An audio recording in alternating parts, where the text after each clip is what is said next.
Ang programang ito ay rated SPG. Striktong patnubay at gabay ng magulang ang kailangan. Maaaring may masiselang tema, lengguwahe, karahasan, sexual, horror o droga na hindi angkop sa mga bata.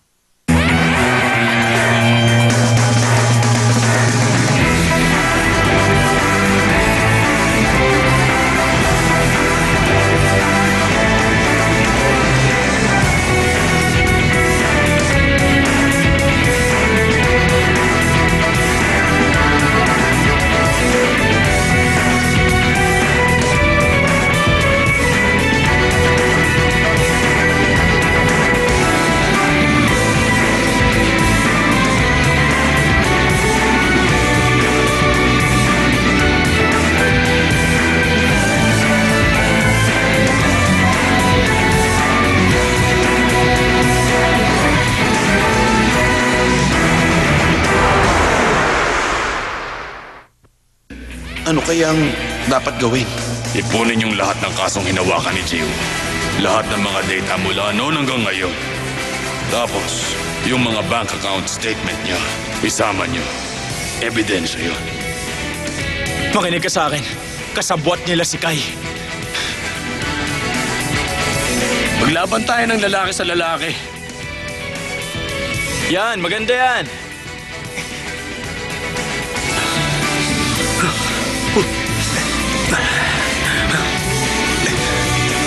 Taas kamay. Teka! Ano? Madaya! Yan ang napapala na masyado mayabang.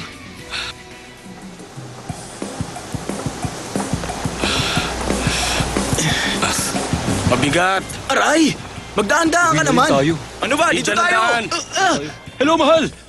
Uwi na rin ako dyan! Kaso lang baka matagalan pa. Alam mo naman ang trabaho namin. Pero sigurado namang uuwi ako. Siya nga pala. Sa susunod, sagutin mo ang tawag ko.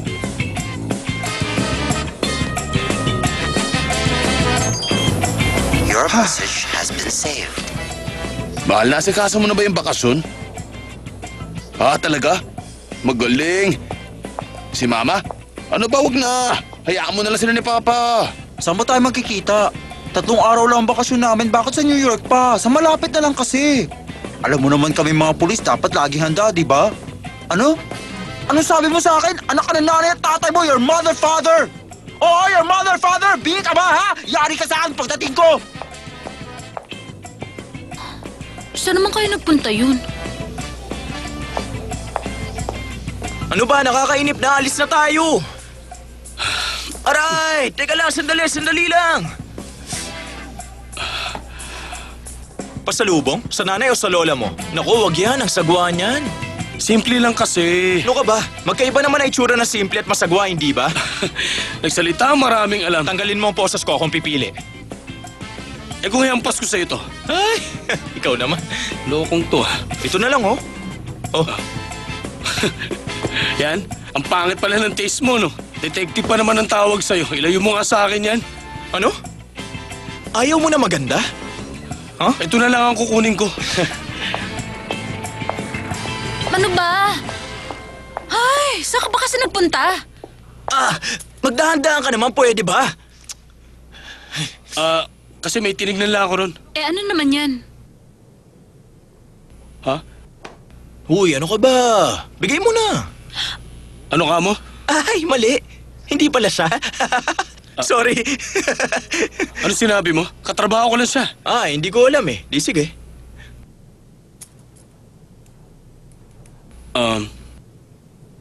Eto. Ano to, ha? Mamaya mo na buksan yan. Dapat binubuksan agad ang regalo pagkatanggap. Hindi naman kasi ang regalo, no?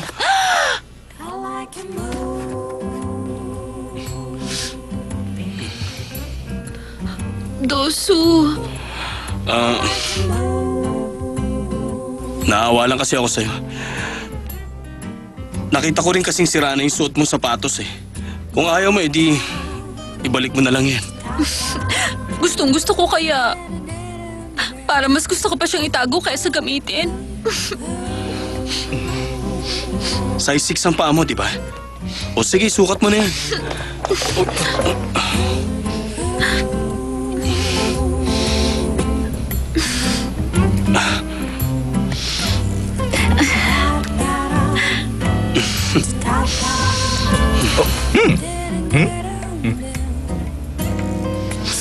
Ayos lang kayo?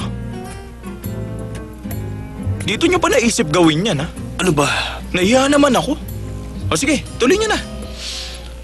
Masaya ka na? Tuloy mo. CR lang ako, ha? Ano ba? O ba't Hintayin mo ako sumusunod rito, ka? ha? CR lang ako. Ano ba? Ano ba?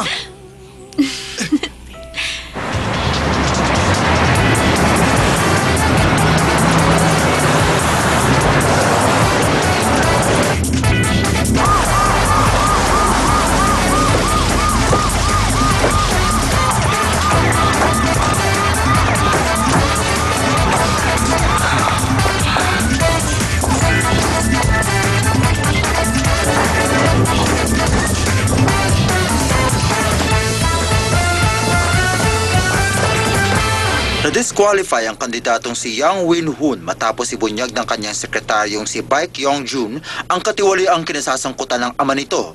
Ang bagong pinuno ng partido na si Baek Yong-jun ang siyang magiging bagong kandidato para sa nalalapit Patayin mo. na eleksyon. Ang dating sekretaryo, Malaki na rin ang sinakripisyo ng anak ko para lang maging presidente. Huwag na po kayong masyadong mag-alala. Palabas lang ang lahat. Hindi totoo ang investigasyon. Pero hindi pa rin ako panatag sa mga ginawa ninyo. Siguradong papanig po sa atin si Kai. At nahuli na rin po yung detective. Kaya wala na tayong problema. Wala na tayong problema. Niwala pa nga ang desisyon si Kai kung papanig siya sa atin. At yung sinasabi mong detective, magpiyansa lang yan, lalaya na. Imposibleng makalaya pa si Jiwoo sa bigat ng kaso niya. Walang matibay na ebidensya. At kung magaling pa ang attorney niya, siguradong makakalaya si Jiwoo. Yung last will and testament ni Kevin, ang matibay nating ebidensya. At sa takdang panahon, mapapasakamay din yun ng pulisya. Iniwan na si Jiwoo ng attorney niya at wala nang magtatanggol sa kanya.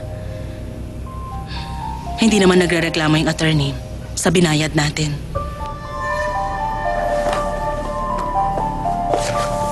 At ito naman, ang impormasyong galing kay Kai. Pinalabas naming may inutusan si Jiwoo. Nakakilala niya para lang patayin ang pamilya ni Jeannie kapalit ng pera. At sino naman yon? Siya po si Kevin. Inutusan siya ni Jiwoo na patayin ang mga magulang nitong si Jeannie. Pagkatapos, si Jiwoo ang pumatay sa kanya? Sa pagpatay at sa pag-uutos na pumatay. Sigurado ako, sa kasong yon, wala siyang laya. Kaya wag na kayong mag-alala.